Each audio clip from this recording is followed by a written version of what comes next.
David McClay wants to know Mm-hmm. because we learned right before we clicked record today here that James Earl Jones passed away, Yes. and David McClay wants to know, Tony, what's your favorite James Earl Jones role? And I know because I've been around you when your phone goes off that it's clearly Star Wars No, because you have no, that ringtone on your phone. So it's Star not. Wars is the answer, David. It is not, you goofball. What? No.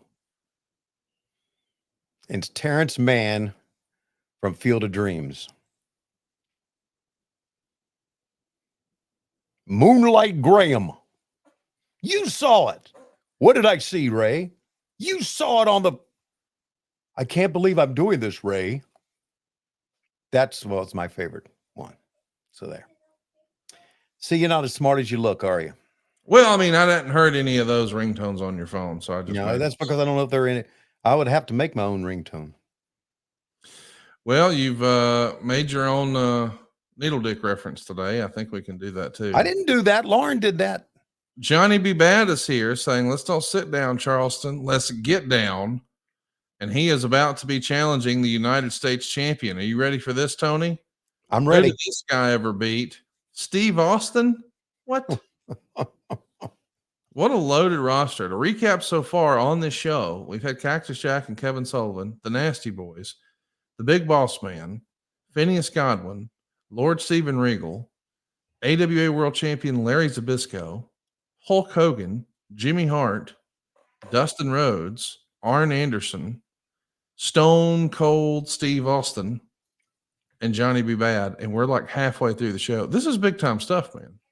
Yeah, it's it, it was loaded. It was absolutely loaded. I watch Austin walking in right now and looking around, and right now I'm at 44, 57, 59, 45 minutes, which means we got about 40 minutes uh, of this show left. You can see the attitude of Stone Cold, can't you? Yes, you can see it trying to burst through. Exactly. The intensity is maybe the word. Right. How about the simple trunks too? Black trunks, Mm-hmm. black boots, says Austin down the side in white letters. And then on the trunks, on the back, it just says US champ. This is the version of the belt that Top Guys saw over the weekend. That is the ring used WCW Reggie Parks United States Championship. There was also a Jamar version of that same belt, but it had 3 plates instead of 5. So there's your belt nerd trivia for today. Yeah. I wonder, do you know the story of the character of Stone Cold? I do. Okay, tell us the story of the Do you remember the did you see the documentary on HBO in the late 90s about Richard Kuklinski?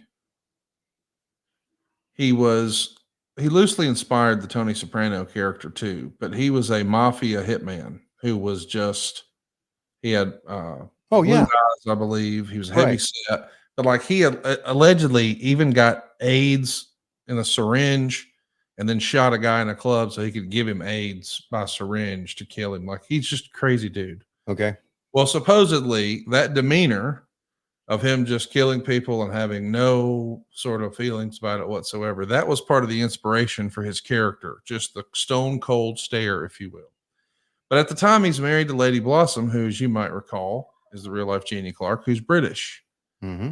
And she said something to him like, Steve, drink your tea before it gets stone cold. And ta-da, he said, hey, I know y'all wanted to call me Chili McFreeze here. What? Yeah. They sent over a list of names.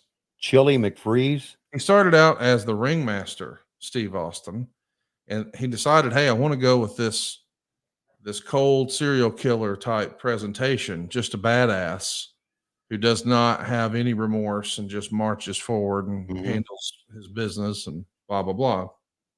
So they came up with all these ideas because the character, the murderer's nickname was the Iceman. So, Okay. So like, okay, we want to call it Iceman, but we can't because there was a killer and it was a character in Top Gun, and we got to come up with something else. So one of the ideas to spin off of the Iceman was Chili McFreeze.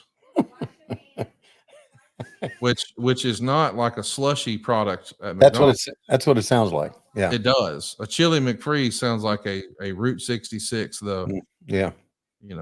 Right. strawberry limeade Mm-hmm. McDonald's version. Right. Hey, by the way, you see both of these guys like $1 million, and whenever I've seen Mark Merrill matches in the last few weeks for whatever reason, as we're doing these podcasts, I think about the fact that he just recently lost his dog. Did you see that? Who just lost? Mark's dog of 15 years passed away. Oh God. Boy, he is all kind of tore up about it. Listen. 15 years, man. Oh, I get it. I get it. Jeez. We're watching a pretty good match right here, too. Yeah, of course. Of course. Austin was Johnny B. Bad was getting better. I would consider very good. And Austin was tremendous. I always thought the Stone Cold character was more like, instead of a quote unquote Stone Cold killer, was more like this Texas redneck didn't give a shit guy. That's because he drank the beer, That's it evolved into that. Right. But I mean, he wasn't walking around chugging beers and stuff like that at first. Okay, got it. Watching a pretty fun match here with stunning Steve Austin and Mark Miro for the United States Championship. This is around the same era, by the way, where Steve is trying to work his way up the cards. And he's hopeful that there's going to be an opportunity to do just that. There was even a discussion, allegedly, where he might have been, I think the phrase was Hulk Hogan's cousin with the blonde hair and all that. And then it turns into a feud, and then it didn't happen. We never actually got that. What do you think about Steve Austin and Hulk Hogan and maybe what could have been in WCW back then, Tony? It would have been great. The Hulk Hogan's cousin storyline, was that Austin's idea? I'd heard that. That makes sense. That'd be cool, wouldn't it? Yeah, right. And it wound up being Dave Sullivan. We didn't give it to Austin. Yeah. Which in hindsight maybe is the right call. Right.